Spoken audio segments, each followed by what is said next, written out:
jaalatu tokko si deema. Taayeen nama obsa qabu.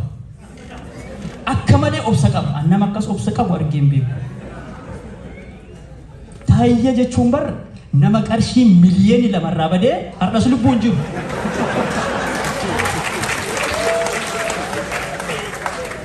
Annataana birriin miliyoona 2 irraa bannaan aroofanni isaa. Akkamitti jiran birriin miliyoona 2 irraa badee moo? Nama rakkisa malee garuu ka gaafii natti ta'u. Obbo Taayeen birriin miliyoona 2 irraa baddee horiin kee barga hojjettee fidde jechuudha. Itti daffitee fidde si guba. Ofillee yoo ajjeesuu baatte si guba. Nama gubu birriin miliyoona 2 irraa badee moo? Nama guba akka malee. Garuu waan si ajaa'ibsiisu. Obbo Taayeen qaaraa irra nyaata bara. Isarratti qaaraa dabalataa jechuudha. Duratti Taayeen yeroo haasa'u Taayee qofa osoo hin taane jechuun aangawoonni warra mootummaa kun hundinuu jecha tokko dubbachuudhaaf deebii tokko si deebisuudhaan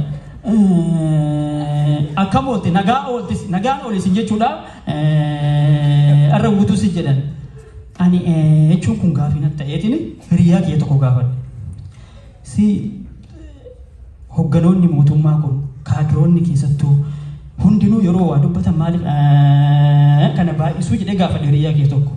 Fakkeenyaaf Obbo Taayee, Obbo Shimallis yoo dubbatan hundinuu akkanuma jedhanii kun maali jennaani ani hin beeku. Wanni jedhu waan qalamee jiru yookiin qalamaa jirutu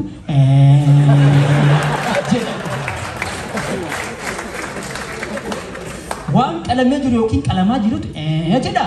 Ani ka Taayeen beeku Obbo Shimallis garuu qalamaaf qophaa'ee waan jiruuf galatoomaa ulfaadha.